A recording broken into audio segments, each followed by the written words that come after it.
Hello and a very warm welcome. Thank you for staying with CNN News 18. I'm Shen Elizabeth Matthew. Let's begin this bulletin with some international news that is coming at this point. Ahead of Israel-Hamas ceasefire, Israeli Prime Minister Benjamin Netanyahu's big warning to Hamas. He said that a ceasefire in Gaza scheduled to begin would not commence unless Hamas provided a list of hostages to be released, with the militant group saying that the delay was due to technical reasons. Now, this comes after Hamas misses the deadline to provide hostage list. All right, so the much, awaited ceasefire that is supposed to take place between Israel and Hamas, it seems there is now a bit of delay in this. A big warning has in fact come from Israel that as far as the ceasefire is concerned, they are not going to continue it until and unless the Hamas outfit releases the name of the people who they have in hostage. The name of the list needs to be provided is what the stand that has been now taken by the Israel at this point. I am now joined by CNN News 18 Siddhant Mishra. Siddhant, over to you. Is Hamas really committed towards this ceasefire? Because there seems to be a delay from their part. Well, that's what Israel is saying. In fact, Sharon, from last 2 to 3 days, I am in touch with people in Tel Aviv handling this entire project. In fact, they have to say, they have also been blaming Hamas for the delay. They say, because if we go back, Sharon, a little bit, then this particular proposal of the hostage release in exchange for the Palestinian prisoners was perhaps put forth for the first time by the Biden administration 8 months back. And it took almost 8 months' time for both the sides to come onto the table to discuss ceasefire. So when I asked this to the Israeli diplomats, they tell me that it was the delay from the Hamas side, not from the Israeli side. But also, Sharon, one cannot ignore that the window in which US was into the elections, Israel used it in best of its capacities to perhaps secure its own national security interests in the region by killing the senior leadership of the proxies of Iran, perhaps breaking the backbone of Iranian security framework in the region.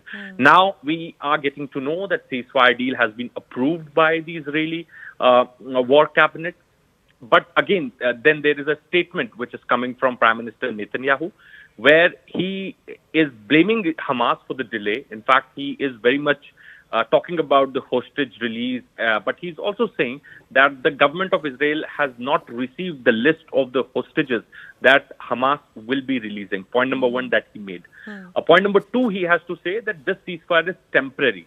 So Israel reserves the right to defend its territory in future. Point number three is that the second phase, because the ceasefire has been planned in 3 phases, Sharon. Okay. One is the hostage release. Second is how to attain the permanent solution for the ongoing battle, which would start on the 16th day of the deal. And then the third is the reconstruction and rebuilding Gaza. So right now, it's Israel which will be controlling Gaza. It's Israeli security setup which will control Gaza. Perhaps that is something we have on record. Israel is blaming Hamas for the delay. Israel is saying Hamas has not given them the list of hostages yet. Israel says that they reserve the right to defend their territory. Israel also has to say that this solution is temporary. Perhaps it talks about anything can happen in future. So this particular arrangement is not permanent. This perhaps has been done under the pressure, obviously, from the Trump administration and the Biden administration, since both of these teams were involved to get to broker deal between Hamas and Israel. So it would really be interesting to see that how Israel will react to it, or perhaps whether we could expect the ceasefire to be permanent or it would be a temporary arrangement. That would really be interesting to see. But for now, the Israeli cabinet has approved the proposal, and we could expect the hostage swap in some time from now. Also, Siddhant, was there a list of hostages that was in fact shared by Israeli side? Is that why they have in fact been saying that until and unless a list is not provided from Hamas side, they are not going to proceed or continue with the ceasefire?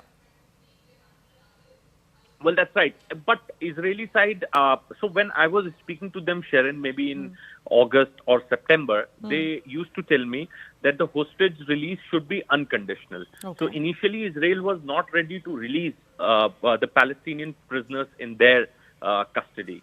But now they have come to the terms and they have agreed to release the Palestinian prisoners in exchange for the 33 Israeli hostages, which are still in Hamas's captivity.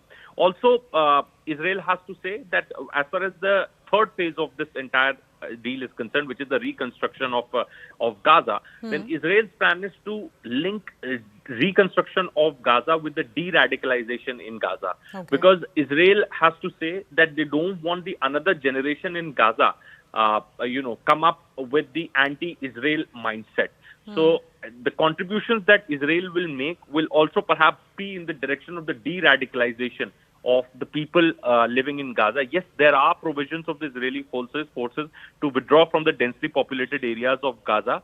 Displaced Palestinians will be allowed to begin returning to their homes, but the overall security control would be commanded by Israel, and there is going to be the transition. That's what Israeli diplomats are telling me, from the military solution to the permanent political solution.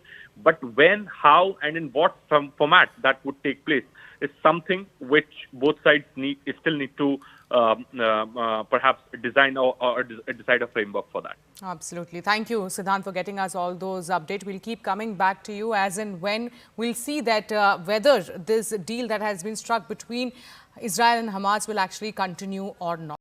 The last hour. Anything can happen between the bells. But what happens during the last hour is what matters the most. The biggest market swings. A close-up look at what's driving them and how the investors are reacting. Watch the most seasoned market mavens guide you through the most important hour of the trading day. NSE Closing Bell. At these times, only on CNBC TV 18 and CNBCTV18.com.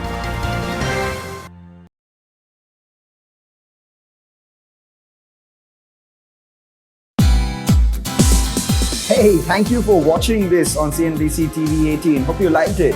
For more such interesting news and updates, follow CNBC TV 18 on all the social media platforms.